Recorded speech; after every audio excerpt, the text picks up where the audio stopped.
So Amin is my press secretary. How we're going to work it, I'm just going to go over briefly, very briefly, my accomplishments in the first, let's say 3 and a few months. And we have a lot more to do.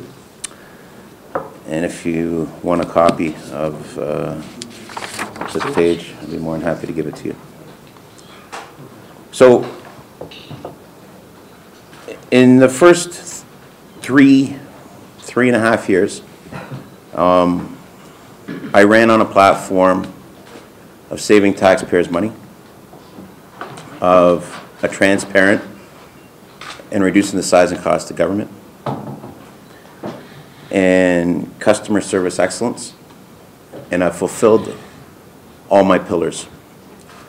I eliminated the personal vehicle tax for savings of $200 million.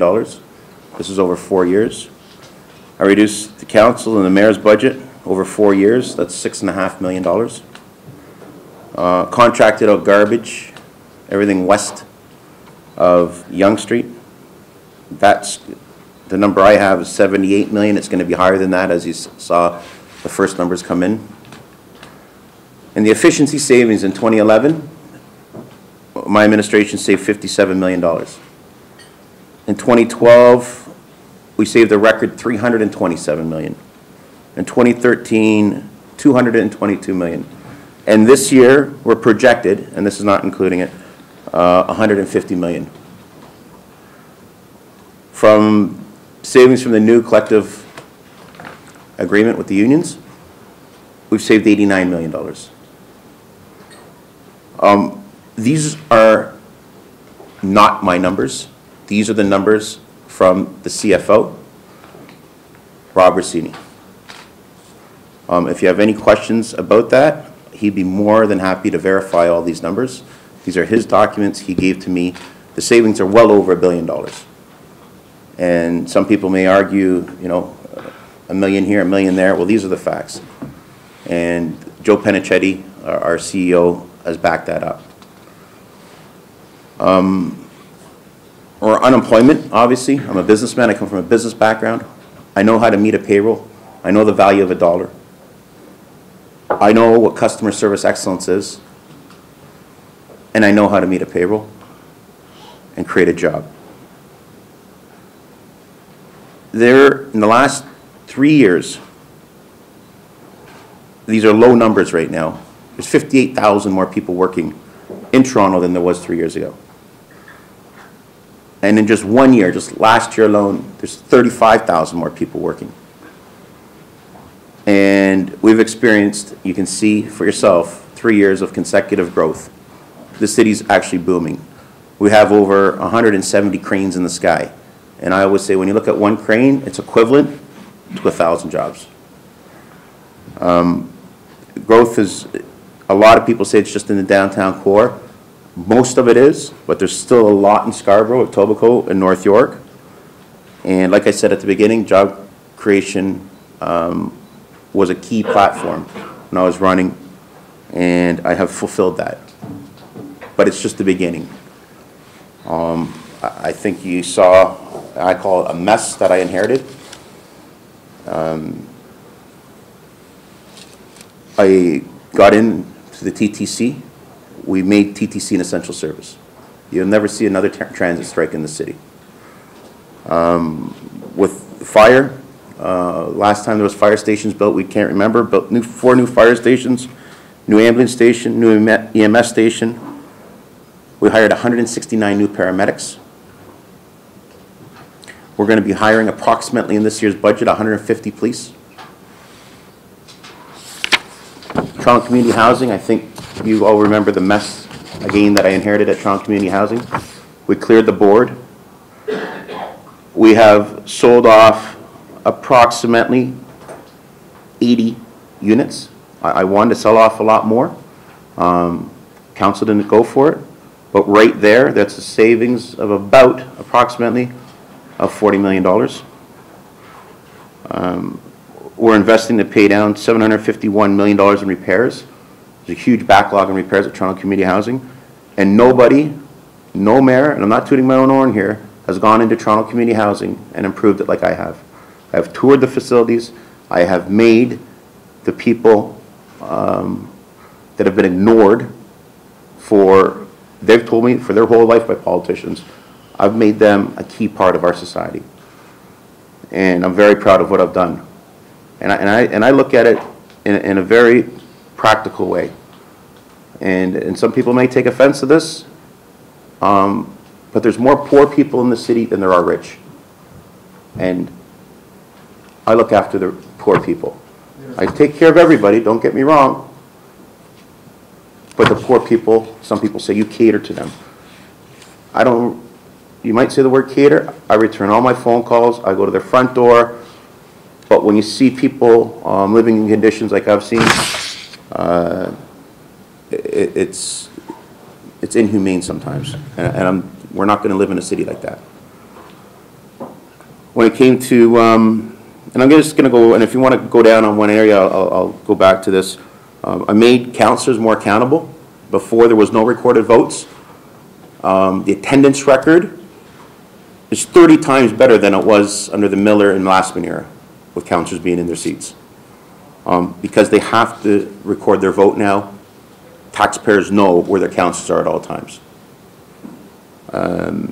You looked at the out-of-control MasterCards, all those credit cards are out, people didn't know who had them. They're all been brought in, senior managers, everything's online now. So that's true accountability of taxpayers' money. Whistleblower Protection Act. People were afraid to come forward and say so-and-so is, doing this and doing that on the job, and then they were getting fired. That's not going to happen anymore. We protect our workers. They're the eyes and ears to find out what's going wrong in the city. I've told you about the vehicle registration tax. My own salary,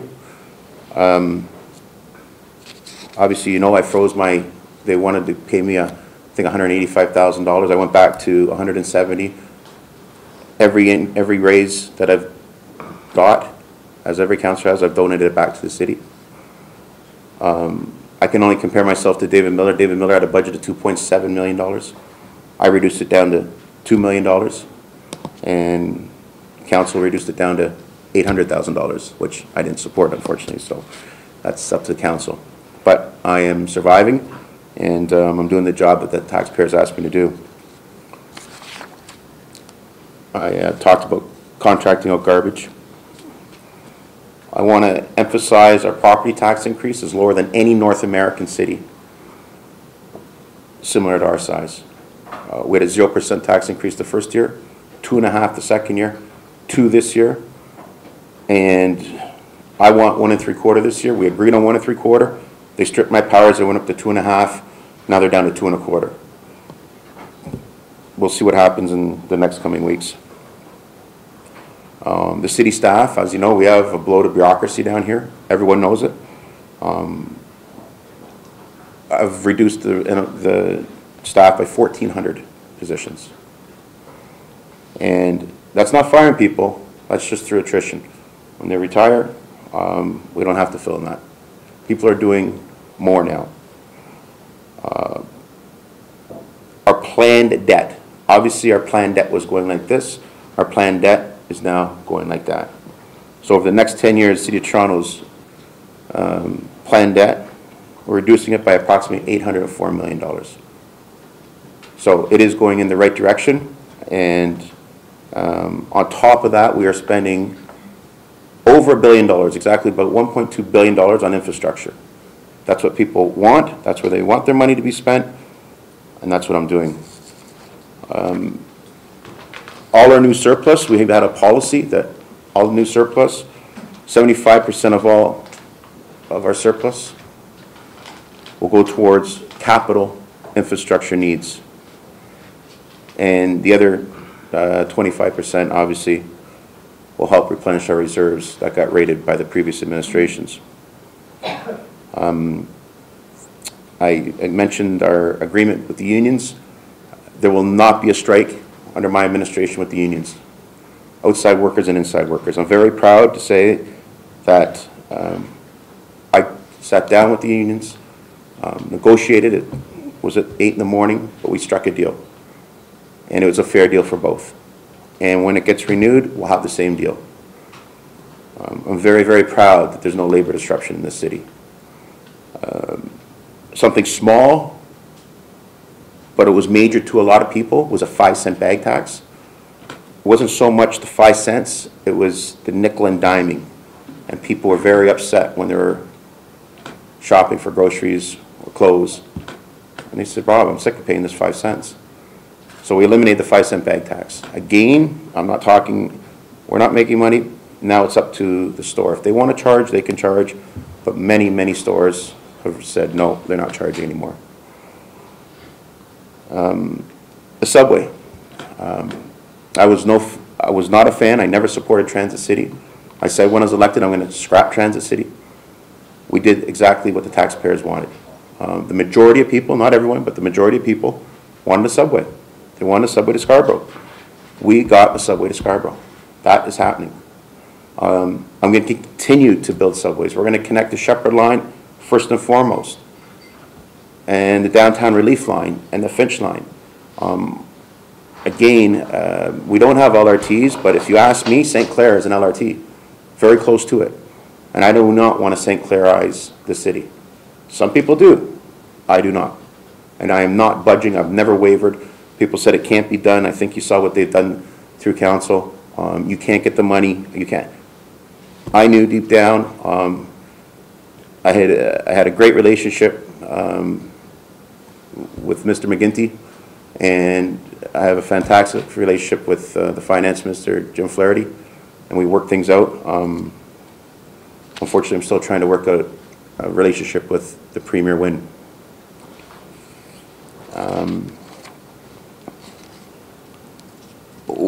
There's an argument going on now, do we tear down the Gardiner or do we keep the Gardiner?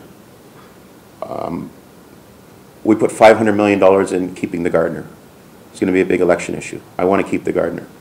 We have to work on it. We have to fix it. But I'm sticking to my positions. I'm not one to waffle, to change my mind. I listen to the people. You can't make everyone happy. It's impossible. But the majority of the people, I believe, want to keep the Gardiner. And we put money aside to do that. There was a couple of controversial issues, as you know. Airport expansion. I'm all in favor of expanding the airport, Billy Bishop Airport. I'm not going to waver on that. My opponents might not. I want expansion. Okay? The casino. I never wavered on the casino. I don't know if that will become an election issue, but I'm not going to go back on it. I think a casino up at Woodbine would be the ideal place for it, first and foremost. It's already almost there. You know, it has its pros and cons. But the facts are 75% of people already gamble in the city, be it lotto tickets, be it Proline, be it scratch and win. That is a form of gambling. If people want it, it'll attract tourism and it will create good paying jobs. Is it perfect? No, it's not perfect. I agree there's some downfalls to it. But I'm taking a position and I'm not going to change that position. That in a nutshell, I've done, and again, I don't want to sound conceited. I know I've been the best mayor the city's ever had. And that's my personal opinion. And I'd be open to take any questions. I just covered everything, so if you want to talk about a specific topic, I'm open to it. Everyone who from the back who wants to answer questions, to ask questions, go to this chair, please. Press the microphone. Sit down. Sit down. Well, sit down and ask questions. Yes. Exactly. Well, thank you very much. Your water, buddy? Yeah. Your Worship, it's a great pleasure to share this very elite get-together here, organized, of course, by our president, Dr. Cyrus. Let's give Dr. Cyrus a very big hand for getting this meeting arranged. But more than that, sir, the power that we have within this ethnic media has all the push that you need to make you continue to be the best mayor of the city. Right. I want to say that, and I'm not saying that boastfully, but ethnic papers has a role to play, and we are here to make that voice heard. I want to congratulate you for the strong stand that you're taking. It is extremely unique. We need good leaders to stick to your points and be able to support you. Also, would like you to, when you would have think about these things, to also keep in mind that the ethnic papers need also to survive. See them as your best friend. We have all the push you need, sir. Thank you very much. Thank you. I think you all know I support every ethnic community. I try to get around to all their events, all their holidays. I try to make myself present on shows. You call, I'll be there if I can make it. I make it. I think you know where I come from is Rexdale. It's the most multicultural ward in the whole city. Janos. A few years ago, we have heard that there will be new airport being built north of Pickering. Right. Is there any correlation in between subway line extending to this airport being built in the future? I have more questions. That's fine. No, I'm not aware of it. I want to build the Shepherd right out to Scarborough Town Center. Maybe the province has ideas with Metrolinx to take something to the airport, but no, I'm not aware of anything going to Pickering Airport. In terms of long-term planning and correlation, say, because it looks like what's going on in the city, it's very random, especially in terms of building subway. Is there like long-term planning for in Ontario and say well, Ontario, and because what we heard that Toronto is going to be trying to get Olympics, Ontario is going to build new airport, and you've heard no correlation between those long-term plans and between subway lines. I just want to give you a piece of information. Like a few weeks ago, maybe 2 weeks ago, there was information that Moscow is going to build 170 kilometers of subway within 10 years and 120 subway stations. In Europe, in major cities like in capital cities, you hear that it builds like 3 subway stations every year, and we hear all those nonsense arguing about the subways, which used to be like consistent development of the city, not like you're coming with these ideas and it's a great idea, and that someone is trying to steal this idea from you. Yeah. Where is this coming from? This kind of North American issue of the building subway when in Europe they build like consistently. I've traveled a lot, and world-class cities have subways. I came in on the first day of council saying I want a Shepherd subway. And I scrapped Transit City. You saw the games that are being played back and forth. I'm not going to name names, but the people that I entrusted in key positions said they were going to support my subways, and that person did not support my subways and decided to go with an LRT. When people clearly stated they wanted subways. That's what I ran on, and I'm going to keep fighting for subways. Are you asking for a network? My network right now is to connect the Shepherd first, okay? Obviously, we got the one going into Scarborough. I want to go to Shepherd, the Finch one, and the DRL, the Downtown Relief Line. That's the 3 ones right now. Eventually, I'd like to see it go to Etobicoke. I'd like to have a whole network.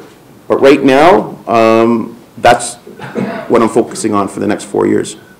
When talking about LRT, if someone did some research, say I work in Pickering and I use sometimes LRT, and every winter I was getting sick waiting for LRT, high 10 meters above the ground and wind blowing into somewhere. And did a research how many people are going to be affected and asking for sick days and getting sick versus building the subway? Because like I'm hearing all this dispute, and no one talks about poor people who are going to wait on 10 meters above the ground waiting for a train. Well, you know what, I couldn't agree with you more. We don't live in Florida or California. We have a winter, it's called up here. And streetcars and LRTs are not going to function in the winter. You saw what happened in the winter. There was 80 streetcars that couldn't get out. LRTs are going to have the same problem. The SRT had the same problem. We have to build underground. and they just can't get through their head. They think they can build, if it was beautiful, and, you know, down, I saw it down when I went to Texas, sure, you could have LRTs, it's beautiful, they're never gonna get cold. But you can't have people waiting on St. Clair. I drive along St. Clair sometimes, you're freezing out there. This is not, we have to deal with the city that we live in, and that is a cold winter, and half the year is very cold. If we don't build subways, we're going to have major problems with gridlock. Gridlock's not going to change. No, if you have a magic solution to gridlock, there's going to be another 1 million people in the city in the next 15 to 20 years. Gridlock's only going to get worse. I'm not in favor of tolls. I do not believe in tolls. I believe in building underground transit. And you want to get people out of their cars? You go underground transit, people will get out of their cars. They're not going to get out of their cars waiting for LRTs or waiting for streetcars. They won't. Can you explain your popularity? Yeah, 1 second, Janusz. Peter. Mr. Mayor, it's the first time I'm meeting you, and I'm very strong supporter of what you accomplished, and I mean that. I'm representing Greek media, and on behalf of the Greek community, I was told to thank you for last year for intervening and during the difficult times you and Councillor Thompson and Ms. Vaidilakis could get us out of some difficult situations. Thank you very much. You're welcome.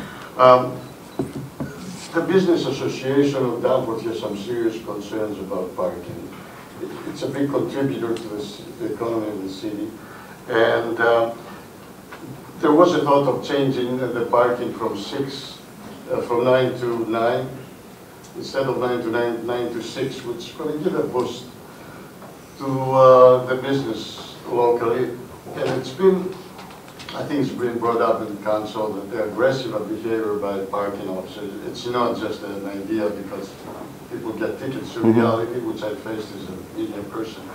And I have a second question. That's all right. The second question is, I don't know if I'm going beyond. How does the mayor, based on all this commotion in the past, deal with a personal life and a mayor's life? Because we all feel that our personal life as a tradesman is my own life. How do you separate? And a comment to close this. I admire you for what you've done. But what I sense from your speech today gives me a little bit of uncomfortable concern, and maybe voters might have the same concern. You said you don't deviate from this line. It gives me a little bit of concern. I want a mayor flexible when there's a better idea that comes up, and you said you're not prepared to deviate from this. If you can address those questions, and I apologize if I said something. Well, let me take the last question first, and then I can go back. When I say I don't deviate, I mean I don't deviate in saving taxpayers' money, controlling the taxpayer. If you come up with a different solution on a development, I think you know I'm very pro-development, and you want to change something, I'm very flexible in that. I'm very flexible in dealing with different ways of producing revenue, looking at different scenarios when it comes to cost cutting. But when I say I'm sticking to my principle is running an efficient government. I'm not deviating. I'm not deviating from subways. I'm not going to go to LRTs. I am not. With the unions, I've been straight up with them. I'm not deviating from that. I'm going to deal with the unions head on.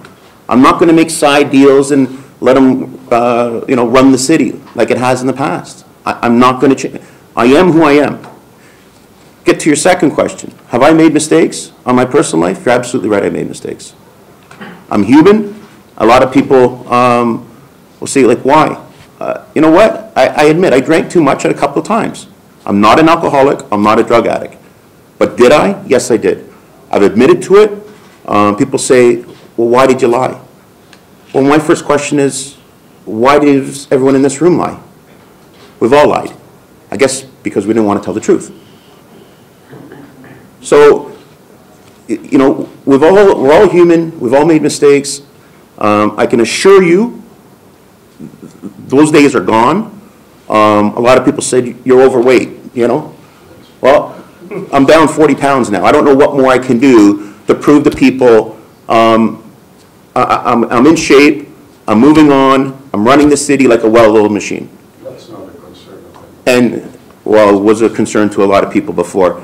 And the parking tickets, with these new parking fines that they're saying, like 3 tickets, I didn't support that. I heard that on the radio on the way down, that there was some new legislation. I did not support that. So I think it's a cash grab. I get parking tickets, everybody gets parking tickets. It's really up to the police. I'm not the chief, but you should address those concerns with the chief. All I know is I budget, give the chief X number of dollars, he does what he wants with it. And they say they're not on a quota. My personal belief is they are. That's only my personal belief. I could be wrong. But I believe they are on a quota. I think they've got to get X number of tickets and then they can go home. Maybe I'm wrong. I don't know. But I will do anything to try to help small business. I'm a small businessman. So if you want to have a meeting, I'll be more than happy to go to the BIA and meet with you. Thank you very much. Thank you. Thank you, Mr. Bodeska. Yes, hi, my name is Polina Piskačeva, and I'm a producer of TV show that represents the Macedonian community here on Rogers Television called Macedonian Edition. I live in South Etobicoke. Recently we've heard that this part of Toronto is the most polluted part of Toronto. Most? Polluted, with pollution. Polluted. Yeah. Polluted. Okay, polluted. Yes, okay. So any thoughts about how they should be resolved in the future so our environment would be, quality as that? I've heard, I was actually down in Etobicoke with respect to a company on Judson with their cement trucks. I was the one, I'm not quite sure, I'm not going to blame the local councillor or anyone else, but the people called me. I didn't realize how bad it was with the dust and the pollution and the concrete mixing plants. As we talk, I'm still trying to get these people to move somewhere else. But as of right, they have the right to be there. So I'm sort of stuck right now. As for in South Etobicoke being the biggest polluter, I haven't heard that. I embrace all communities. The best social program in the city is a job. And if they need help looking for a job, we have a division in the city that they can go to and help get them a job. If they need housing, I'll be more than happy. I have a housing meeting once a month to try to get them into housing if they want to do that. I'll bend over backwards for anyone and everyone in the city. New immigrants, residents, it's a little hard to believe. I do return all my calls personally. It might take me a few weeks. I will go to your front door. Some people say, like, we've never had a mayor like this. Well, that's how I built a business. That's how, well, not me, that's how our family's built a business. That's why I was successful as a counselor. It's customer service. And I look at it, you're the boss. The taxpayers are the boss, not me. When you say jump, I say how high. So I take a very layman's approach to politics. Very simple, I get it done, and I'm to the point. And sometimes that gets me in trouble, but I don't talk out of both sides of my mouth. Yeah, I'm from NTV. It just doesn't work. And my question is, the TTC fare has been increased again this year, but more and more people, they're taking TTC. And then still TTC has 60 million shortfall. So what's in your view, what's the problem with TTC right now? Well, let me tell you what I'm going to come out with. You remember the vehicle car registration tax? $60? What has happened this year, and I call it a transit tax. Metro Pass was increased $5.50 over 12 months. That's equivalent to the car registration tax. For the next year, for 1 year, I'm going to reduce that $5.50. So eliminate the $60 Metro Pass tax, which it is, a new tax, and get it back for 1 year. And if we have to increase it, we can increase it by $1 or $2. But to have someone come out and increase it $5.50 right off the bat, that's a vehicle tax. I mean, that's a transit tax equivalent to a vehicle tax. I know I can get the Metro Pass. Now, if the fees go up a nickel or a dime, I can't stop that. I could say a freeze, but that's unrealistic. Okay, we have to increase. but you do not have to have a Metro Pass. The Metro Pass is the most loyal customers around. The Metro Pass are the people that you count on day in and day out, and they're being hit the hardest. So for 1 year, I could scale back that transit tax by $5. And now, the second or third year, it might go up $1, it might go up $2. But I can guarantee for 1 year, we can scale that back for $5. So what I'm saying is I'm going to eliminate the transit tax on Metro Passes only, $60, because that's equivalent to what it is, just like I did with the vehicle registration tax. That's reasonable, it's doable, the TTT is going to jump up and down. Well, you know what? You can't go after your most loyal customers and increase it $5.50. Okay, thank you. Thank you. After you re-elected, are you going to further reduce the size of the government? Absolutely. I'm going to contract out garbage east of Yonge. That should double our savings again. I'm going to look at efficiencies. Through attrition, we have way too many senior management. We have too many managers, directors. They're tripping over each other. The ratio in some departments is 4 to 1, 6 to 1. 6 employees to 1 manager. It's unheard of. That's not how. I have a foreman at work at Deco, and we have 50 employees. We have 1 person, 1 foreman. You go to the grocery store. There's 20, 25 people, and then there's 1 person. Here we have a ratio of 1 to 4, 1 to 6. We don't need that. We could get rid of that manager, the top salary people, and have it 1 to 12. Even that's too much. But you can't just do it overnight. And when you have a council that I'm dealing with now, it's very difficult to work with. They're very difficult to work with. So there's no secret. I'm looking for candidates to run in the next election, because I can maybe count 5 on my hand that will go to bat for me right now. And that's the truth. I can't say anything else. So we don't have any legal, because when people watch the council debates, really frustrated. And if you got re-elected, any way to solve that? Because I would love to reduce the council to 22. I tried, but it's like turkeys voting for Thanksgiving. It's a bit challenging at times, but we have to. We have 22 MPs. We have 22 MPPs. We have 22 school trustees, public school trustees. We have 12 Catholics. Why do we need 44 councillors? We don't. And if we had everything cut in half, they would say, well, you got to sit on 2 committees. So what? We only sit on 1 standing committee each. You sit on 2. Our council meetings would be more efficient. It would save time. People would know who their MP, their MPP, and their councillor is. It makes so much sense. I tried to do it this year. We had 12 votes. So I'm going to try it again next year. And I'm going to keep trying it. And now I think the federal government's adding 3 more seats. So we're okay. I'll take it down to 25. But with the way we're going, we're going to have 50 councillors now, because there's 2 per. It's like we're going right back up to the old metro and municipality days. So we have to reduce the number of councillors. thank you. Dr. Tazolati. Mr. Mayor, Mohammed Tajulati from Salam, Toronto, Iranian newspaper. As you know, the most of the mayors of the big city around the world, they are going around the world, to promote their city, to attract the tourists and the investors for their city. If I'm not wrong, you are not doing during the past 3 years that job. Right. Not staying, usually always here.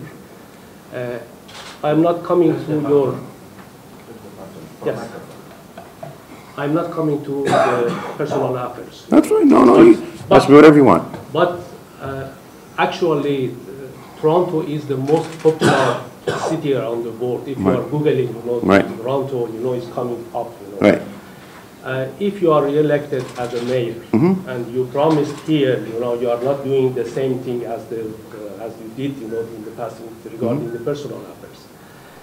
Do you have a plan to use this asset, the popularity of the city of Toronto, to use it for the benefit of the city? Well, I got to correct you in a couple of things. Yeah.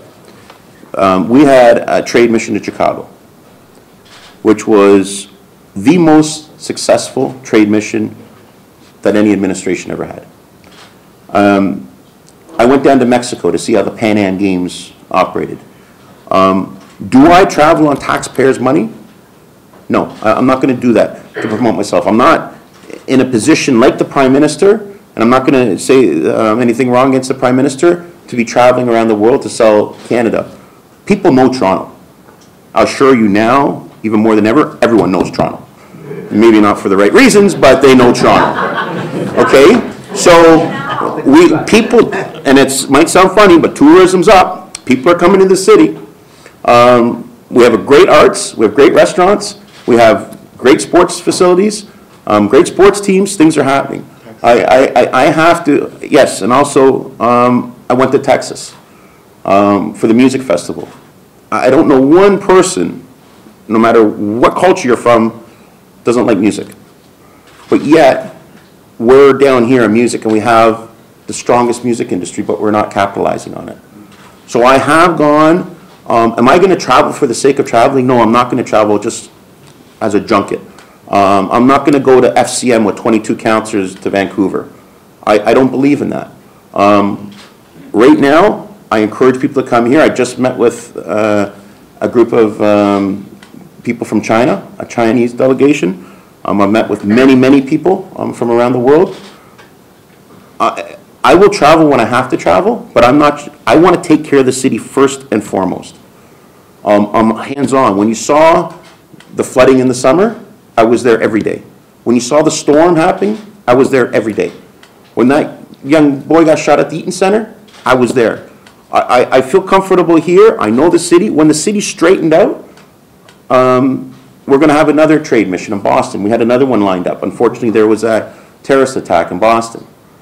But to answer your question, people know Toronto. I will sell Toronto, but I'm not going to go on a junket on taxpayers' money and bring a delegation of 200 people with me. That's not the way I do business. If I have to, I'll go. But right now, we have to get this city straightened out. We got to get prepared for the Pan Am Games. That's going to be huge. And I want to make sure things are organized, it's safe, it's clean, and we're going in the right direction. This city is better than it was 3 years ago. I will guarantee that. And it will be better after 4 more years. So, if you're asking me, am I going to travel? If I have to, I will, but I'm not just going to travel for the sake of traveling. Marek? Short. Your Worship. Short. Yes. I'm glad that you arrived and survived the earthquake. Yes. Okay. Mike. I had the radio program, so thanks for the mic. So I said thank you for coming here and surviving the earthquake. Winston Churchill, he was smoking heavily and he was drinking whatever whiskey, and so he had the publicity even with the president, the father of Kennedy.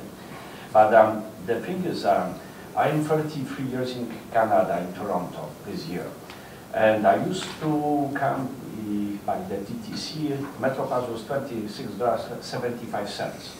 I don't remember the fare. I had my office, my editorial office on Roncesvalles for over 8 years. So I saw the TTC. I'm using my bicycle, TTC and car for many, many years. And what I noticed, if we want to change the mentality of the people, the planning, why don't we do the one-way street, King Street and King Street? I can go on my bicycle 12 minutes from Roncesvalles to City Hall during the large hour when there is no cars. If we put the TTC, and we will have the 3 lanes for the cars, okay? So we can really help unlock the Gardiner, okay? And it's a nice continuation with the Queensway. Another thing is, on the Queensway, it should be on the tracks some covers for the emergency vehicles which are going to the city, St. Joseph Hospital. Another thing, I spoke to the TTC, the streetcar operator, and he said to plant the trees on the tracks. It makes no sense because the cars cannot stop on the leaves. You know, so this is like we can save a lot of money on these things, and the TTC is changing tracks made from iron for every 3-4 years. So I was wrong. We are wasting so much time and money on these things instead of going global. And another thing is the build-up on the Gardiner. Like I see the houses now on the Gardiner. It makes pollution and noise. You know, and Canada is the second largest country in the world. Why don't we have some urban planning? You know, so this is my. I couldn't agree with you more with streetcars. I despise streetcars. I get behind those things. They're 90% of our problems with streetcars. Okay, there's no reason why we can't slowly but surely get rid of streetcars, replace them with buses. Council doesn't want to do that. Council wants, again, streetcars, LRTs, it's the same thing. They want to eliminate the cars. People love cars. Not everyone, but the more people that come in here, the car sales are going up, they're not going down. We're going to have more traffic, more cars. The one-way streets is something that's been discussed numerous times. That's a bit of a challenge. I'm going to be frank with you. It's going to be a bit of a challenge to get everyone going one way or another, because if you make the wrong right and you're going, you can't get turned around. But in Hamilton, there's no problem. I don't disagree. In smaller Hamilton's, I go to Hamilton a lot, watch some football games. Once you know, this city was not built for one-way streets, so it would take a lot of urban planning to redesign it. I'm not eliminating one-way streets. I just don't know what the cost would be right now. I have no problem looking at it, but I'm a little, I don't disagree with you. They have looked at doing one-way streets. We do have a couple one-way streets here in Toronto. Could we have more? We could. I can't give you an answer right now on the one-way street issue right now. It's a pretty complex situation, so right now I can't give you an answer on that. Please. Okay. I have a question about what's your opinion about Calvin Wynne project, Metrolinx, huge new public communication? Metrolinx doesn't really favor us as a city. Metrolinx are very pro LRTs. I'm not the province. It's not so much my issue. I think their costs are quite high. I think if you're saying, am I a fan of Metrolinx? No, I'm not a fan, because it's just very expensive. And I think we could have a better system at the province. And again, I'm not going to say anything against our present government now, but Metrolinx, I don't see how Metrolinx has benefited Toronto at all. If anything, they're causing more of a mess, if you ask me right now, because they want the LRTs, they want everything above ground. They weren't in favor of my underground project. You saw the debate going back and forth with Metrolinx and myself. That's a provincial issue, and to be quite frank with you, I'm not impressed with Metrolinx. And then one more question. What's your opinion about Olympic Games in Toronto? No. No, right now, let me explain how the Olympic Games will work. Would it be great? Sure, it'd be great if we had a city ready for it. We're not ready for it. It's going to cost, everyone says $1 million. It costs $50 million. Then to host, that's just to put the bid in. You saw that happen twice, and we failed terribly. Then to host the games, it's going to cost approximately $7 billion. We have to build a stadium of 100,000 people. We can't even find a 30,000-seat stadium for the Argos. We're trying to, we're not ready for the Olympic Games. The Pan Am Games, you saw, it's not off to a good start now. If we can't organize the Pan Am Games, we sure aren't going to be able to host the Olympic Games. So no, I'm not in favor. I told the chair of economic development today, no. And I can't see, we won't be ready for the Olympic Games for at least 15, 20 years until we get the city straightened out. Thank you. Mr. Mayor, it's definitely an honor and pleasure meeting you first time. 770 AM, we own Radio 770 AM, the largest ethnic radio station in Ontario. and without you knowing me, the bad time I even supported you. There are a lot of people that know me don't like me for that. I have a radio show there too, and especially in the last few days when I said 4 more years instead of 4 more years, there is like... That's our new slogan, 4 more years. 4 more years, I said. And I predicted that reducing counselors, we always talk about reducing counselors, and in bad times I said that half the people is going to be standing against their Ford to run for them. And I think I was wrong. And before I go to my question, I think you said about parking tickets. If I were you, I wouldn't say that in front of anybody, because there's going to be one more point that they're going to say Mr. Mayor is parking illegally. Okay, so... I think they've got me doing everything illegally now, so I'm not quite sure what else they're missing, but anyways, we'll... I would definitely, all your credentials there, whatever you talked about, I would like a copy of that to talk about my radio show, and definitely I would welcome you to my radio show to come and talk about all those things. Definitely. One question that I didn't get the answer from the government. Premier Kathleen Nguyen, she prefers talking to the deputy mayor, and this is democracy. We've been elected by over 400,000 people. I just want your input on that. That's her prerogative. It bothers me a lot, but what can I do? She's the premier. Hopefully there's an election. If she gets reelected, that's great. If she doesn't, I want the people to speak. The people spoke for me. The people are going to speak again for me on October 27th. I feel very confident in getting reelected.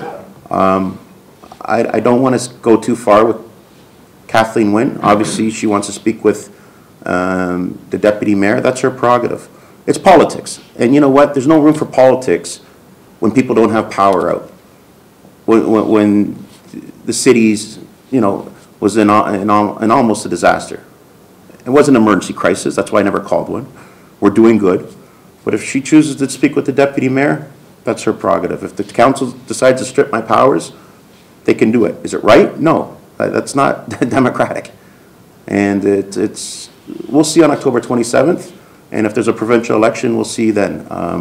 But until then, I've got my 10 staff. They reduced my budget. They said I can't do it. I'm going to keep moving on and let my actions speak louder than my words. Thank you. Aaron, please, Aaron, take the seat.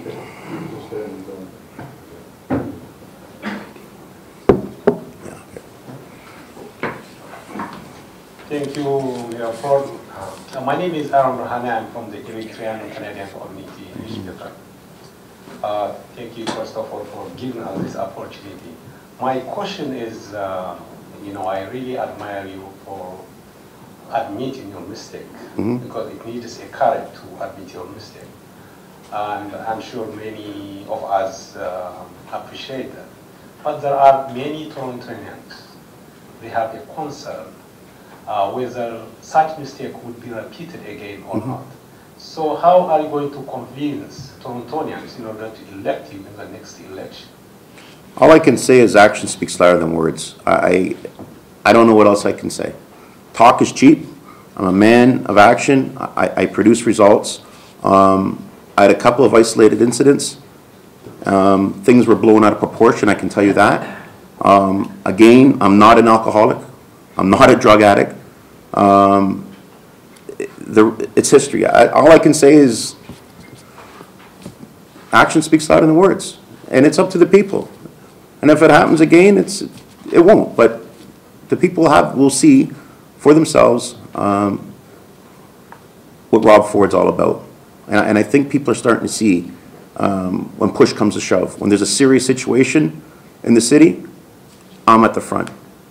I'm there every day. And I can use the ice storm as an example. For 10 days, I made sure, and I wasn't going anywhere. Christmas Day, every day, I said the people come first. I don't drink. Stop November 1st. I don't know what else I can say. I've lost 40 pounds. I'm working out every day. I don't know what else I can say. You know what? I could sit here and say everything. I just not my style. Just let the next few months speak for themselves, and it'll be up to you on October 27th to decide that. I will appreciate if you avoid personal questions, please. That's okay. I don't want to offend anyone, and mostly I don't want our group to offend the mayor. Whatever is personal questions, avoid them. Aaron, I'm sorry. It's okay. The reason I Yes, mentioned please. it is because many members of our community, they see their leaders as role models, character leaders. So it is not really personal, because once you become a mayor, you are a public figure. So that's why I raised this issue, and I really appreciate it. I don't disagree with you, and you know what? I'm only human. Yeah. And I think everybody in this room has made a mistake at one time in their life. Thank you again.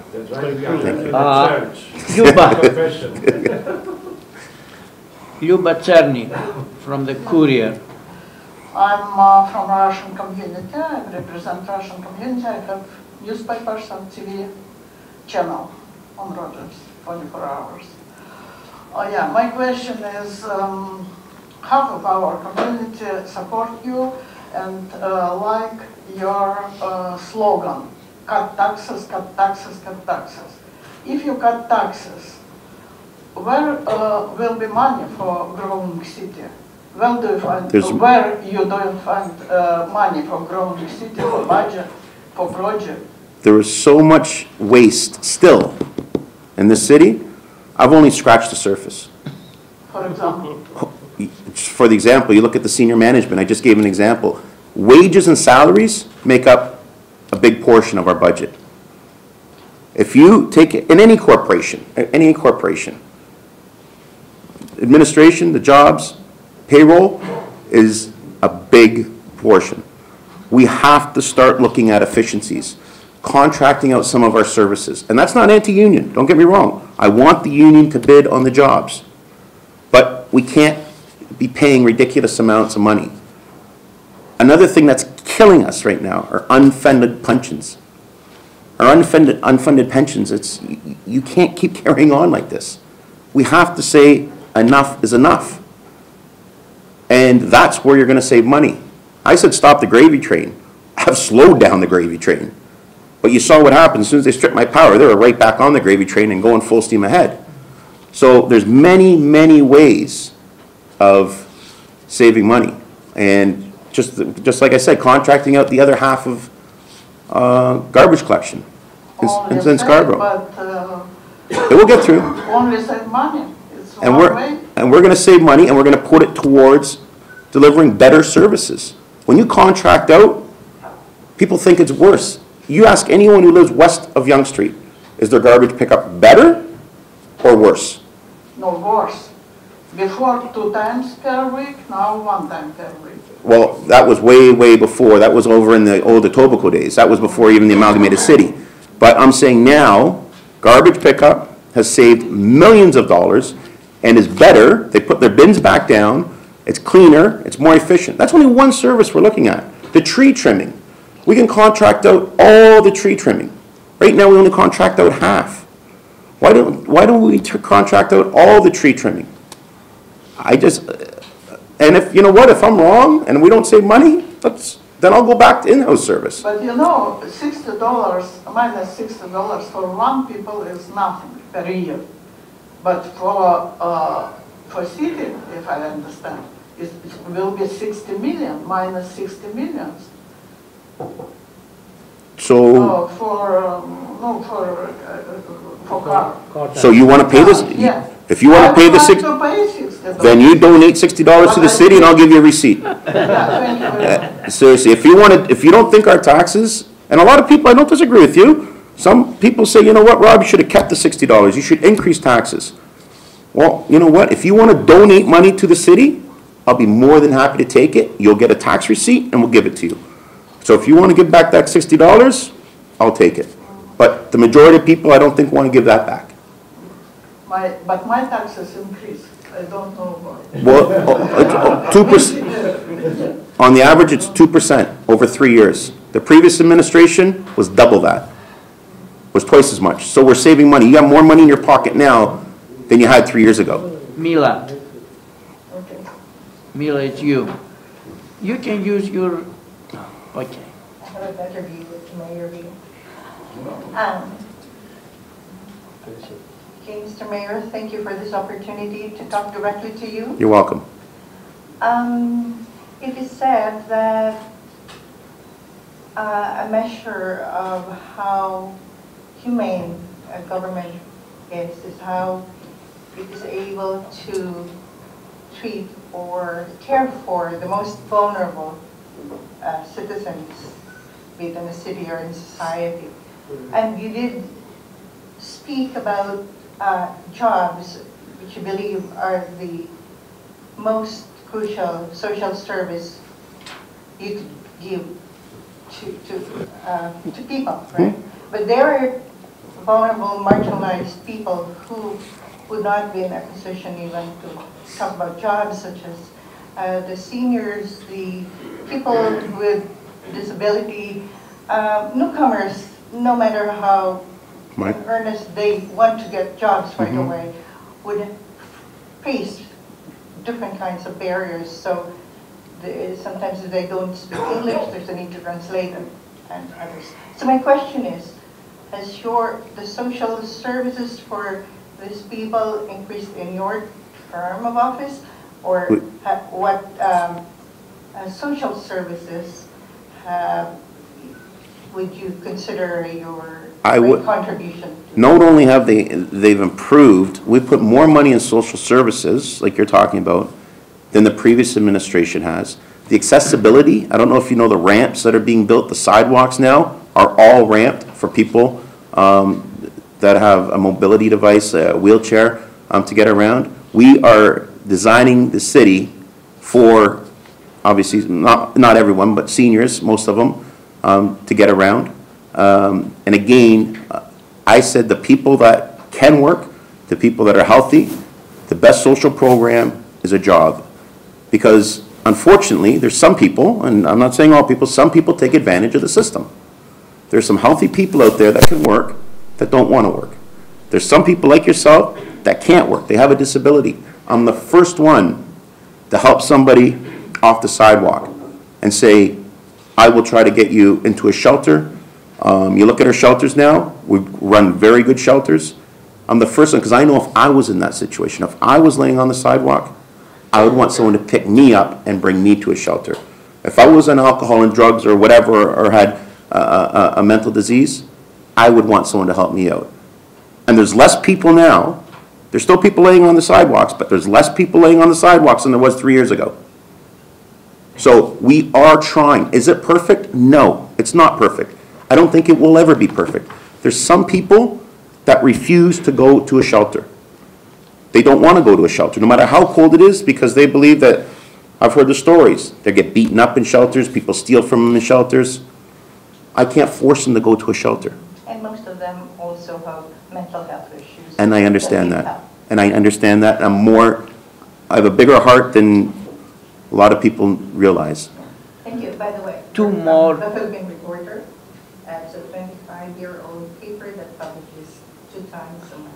Excellent. Thank you very much. 2 more questions. The Epoch Times and Janus. Oh, we have also the Tamil CNN. Okay, you go. That's the 3 questions we will receive. Okay, go ahead. So the Epoch Times. Yeah. So housing prices in Toronto has been rising. Right. And some critics say that one factor is because some foreigners came here to buy houses. They spend lots of money on investing and buying houses. So, and some Toronto people might not be able to afford housing. So, what's your position on this? I think, I don't want to say it's speculation. I can't prove that foreigners are coming in and buying. It's hard to prove that. It's hard to track. I maybe think you should talk to the real estate board about who's purchasing.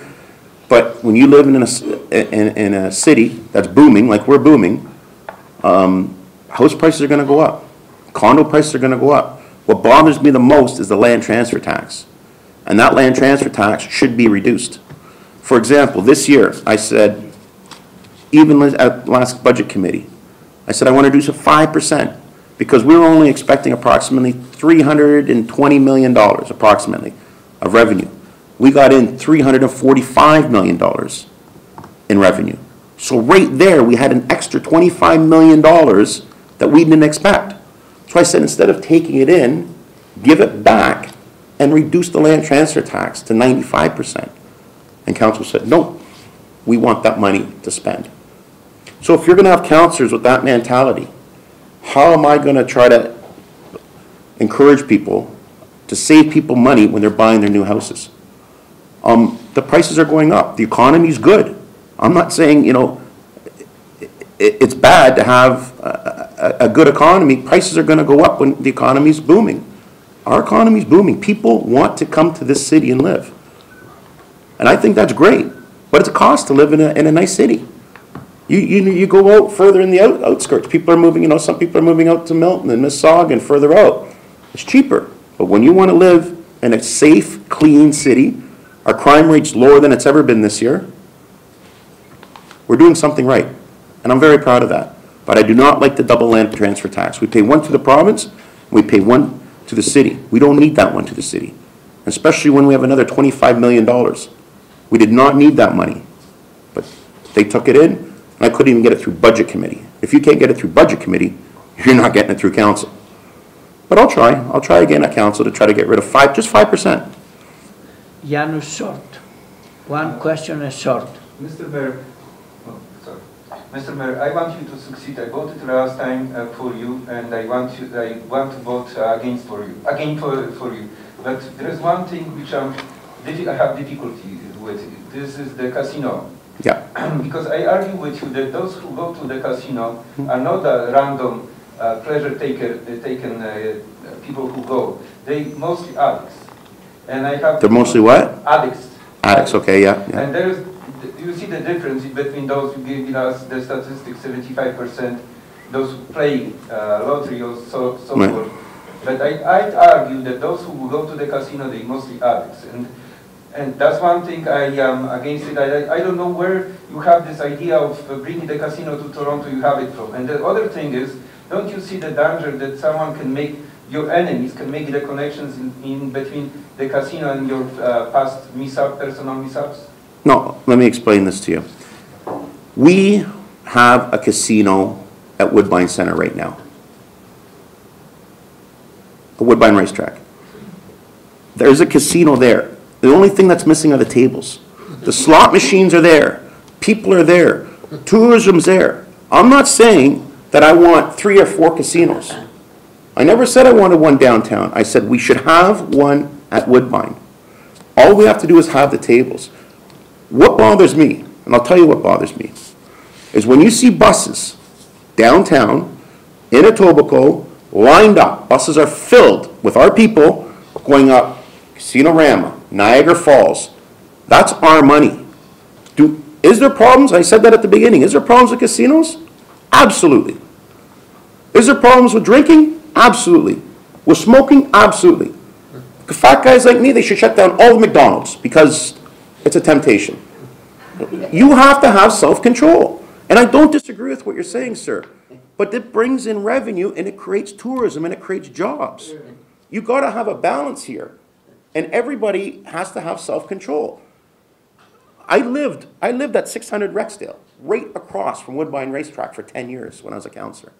Right across it. I met with the jockeys. I know the trainers. I know people. I have to sort of disagree with you on that. Not everyone that goes to the slots at Woodbine Racetrack are addicts. They're not. I've been there. I have a good time. You go out with your friends, you know, you bring $100 and you basically write it off. But, sir, it is, people gamble in the city. If it's your tickets, if you're 649, if it's your pro lines, it's a fact. All I'm saying is at Woodbine Racetrack, they should add tables. Let them play blackjack, let them play cards. That's it. I don't disagree. There is side effects to it. But I think the pros outweigh the cons in revenue. And I think that's all I can say about the casino. Yes. Thank you, Mayor Rafford. My name is Johannes. I'm from the Ethiopian community. I had you on my show for Ethiopian New Year, and I have to tell you, these people are very grateful that you pass your best wishes for the Ethiopian New Year. My question is about housing. The waiting list for the housing, the Toronto Housing Commission is still very, very long, Right. and people are very impatient, and some of the most vulnerable community members are not getting the Toronto housing. So what's your plan on that? And my second question is, what's your take on raising the minimum wage? Well, the minimum wage has nothing to do with the City of Toronto. That's a provincial issue. I don't have a say in that, no matter. Housing, again, we somewhat have control over housing. But what I do, I don't know if you know this, but every month at the Etobicoke Civic Center, I have people that need to be housed. There's housing, there's a lot of bachelors that are available. Is there a waiting list? There absolutely is a waiting list. But they don't want to go into a bachelor. They want a one-bedroom. I said, but you're by yourself. They said, well, bachelor's too small. I'm trying to help these people out. I'm doing everything in my power to help the people out to get into Toronto community housing. We're $600 million in backlog and repairs in our existing housing. I go to the buildings. I see holes in the wall like this. I see cockroaches. I see mice. I say, guys, you got to clean this up. So what my mentality is, I could be wrong, but I don't think I am. We're going to build more and more and more and more government housing, but yet we can't take care of the existing stock? There's something wrong there. That doesn't make sense. We got to clean up our existing stock first, then we can build more. There is housing. There's a lot of bachelor apartments that are available in the city. People don't want to live in a bachelor apartment. I've had so many people come and say, no, I don't want to say, I'll go live with my friend or something. I said, okay. So I understand what you're saying, but you got to be flexible. Some people come in and say, Rob, I'll live anywhere. I just need a roof over my head. They're in pretty quick. But other people are, you know, I understand the situation, but there's nobody, no mayor has supported people in Toronto community housing more than I have. My record speaks for itself, sir.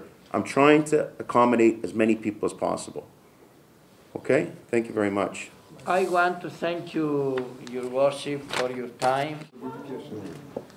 Thank you. Thank you. I'd like to get a picture with you. Sure, no problem. So No problem. can see that I'm Robert.